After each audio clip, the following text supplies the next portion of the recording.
घर मंदिर नहीं बन सकता, क्योंकि वो मंदिर के विरुद्ध है, विपरीत है।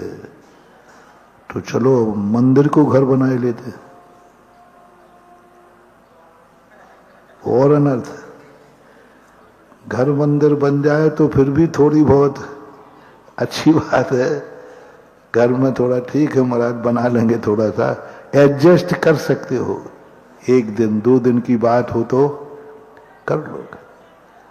लेकिन मंदिर को घर बनाना पड़े तो 1 क्षण को नहीं, 1 सेकंड को नहीं। जो कार्य घर में किए जाते हैं, जो कार्य मंदिर में किए जाते, वो तो फिर भी घर में कभी कर सकते हो आप लोग, लेकिन जो कार्य घर में किए जाते वो मंदिर में भूल करके भी नहीं कर सकते, क्योंकि मंदिर गृहस्थी से विरुद्ध है, मंदिर के नियम गृहस्थी से विरुद्ध है, मंदिर की आचार संहिता गृहस्थी से विरुद्ध है, और गृहस्थ जो है घर है वह मंदिर से विरुद्ध है।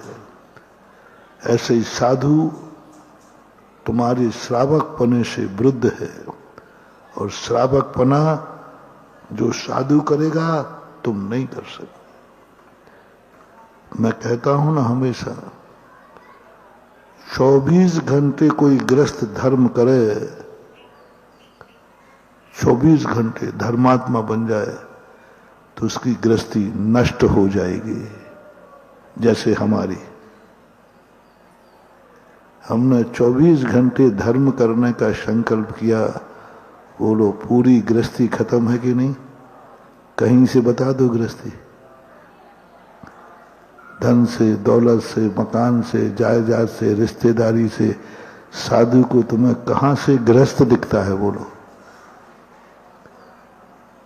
हो ही नहीं सकता।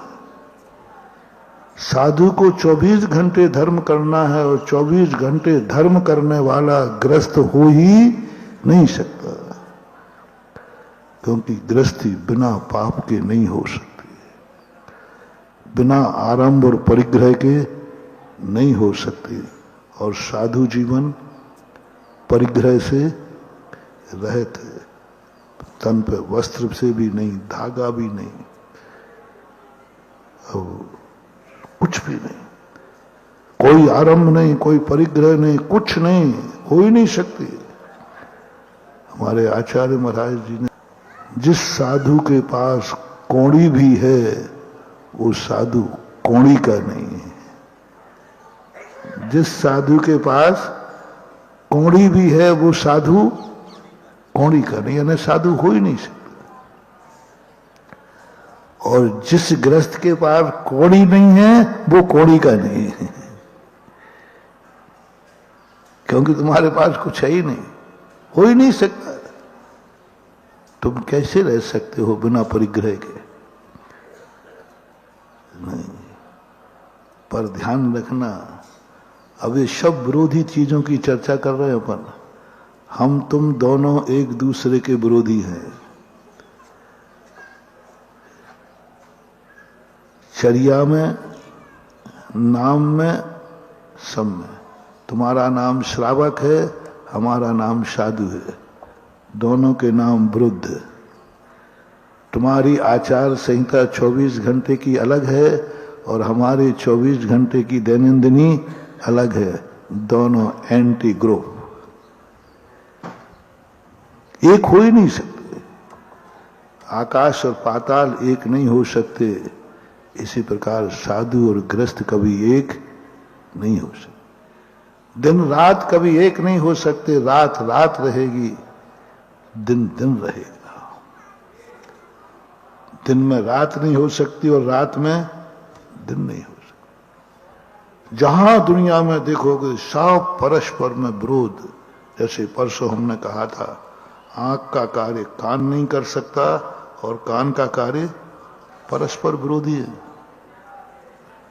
बिल्कुल नेचर भिन्न है, स्वभाव भिन्न है, नाम भिन्न है, सब कुछ भिन्न है।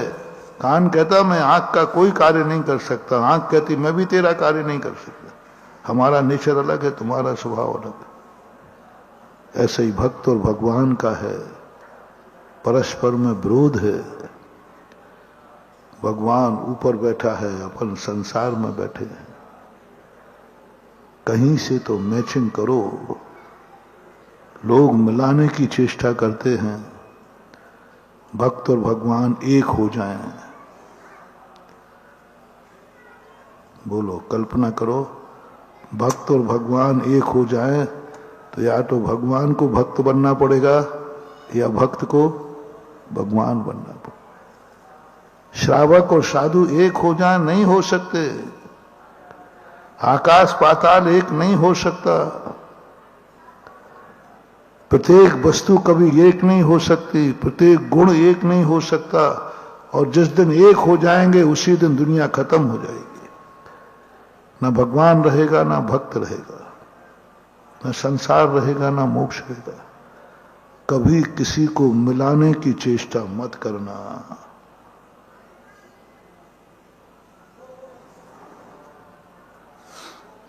मिला के ये करना अद्वैतवाद है, मिथ्यात्व है, और तुम्हारा प्रयास निरर्थक है।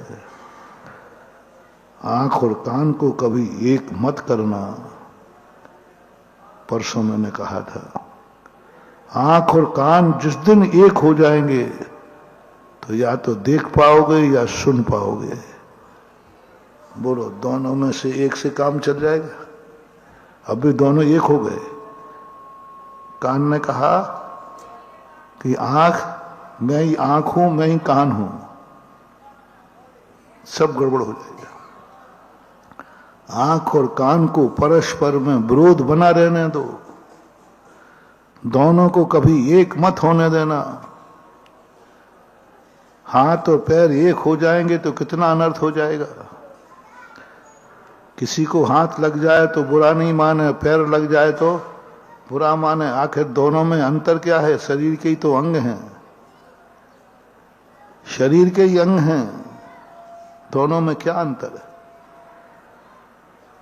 ये भी शरीर के अंग हैं, ये भी शरीर के अंग हैं, लेकिन दोनों का नेचर परस्पर में भिन्न है।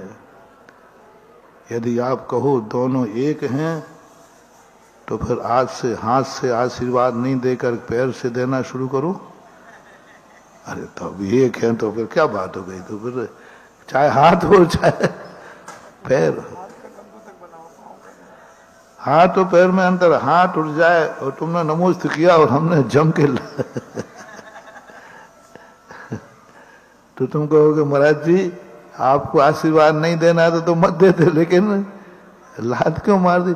अरे मैंने सोचा हाथ पैर तो एक ही हैं, हमारे दोनों हाथ में किताब थी तो मैं किताब, दोनों हाथ हमारे बिजी थे, इसलिए हमने सोचा चलो भगत को पैर से दिए देते हैं। आखिर हमारे हाथ और पैर में क्या अंतर है? बहुत अंतर है। चलो अब आ जाओ दूसरा। तुम्हें पैरों का गंधोदक चाहिए है? हमारे पैर हम थोड़ा सा आसन मान के हाथों का बना लो ना। हाथ पैर में क्या अंतर है बताओ भैया? पैरों से हम थोड़ा सा आसन लगा के बैठे हैं, खोला। ऐसा करो महाराज हमें गंधोदक चाहिए है, तो लो हाथों का बना लो। क्यों नहीं बना रहे हाथों का गंधोदक? हाथों का क्यों नहीं? हाथ तो और अच्छे हैं ना, और पवित्र है ना, आशीर्वाद देते हैं ना इन हाथों से। पैरों से तुम आशीर्वाद दिया तो तुम्हें अच्छा नहीं लगा, तो चलो हाँ महाराज हाथ बहुत अच्छे, तो गंधोदक भी अब हाथों ही का बनाओ। अब बोलो कितना अंतर है? महाराज के ही दोनों हैं कि नहीं? हाथ भी महाराज के और पैर भी महाराज का, लेकिन गंधोदक हाथों का नहीं बनेगा, गंधोदक तो पैरों का। वही अतिशय है, वही शक्ति है मुनराज के। उन्हीं के हाथ हैं, उन्हीं के पैर हैं, वही साधना है, वही तपस्या है। लेकिन आपको हाथों का गंधोदक चमत्कारी नहीं, पैरों का गंधोदक चमत्कारी है। क्यों? शरीर एक है, आत्मा भी एक है, और दोनों का मालिक भी एक है। फिर ये अंतर क्यों? यही अंतर कर दिया, बताओ। जय जिनेंद्र। अगर आपको मेरी वीडियो अच्छी लगती है तो प्लीज़ मेरे चैनल को लाइक करें, शेयर करें और सब्सक्राइब करें। Thank you.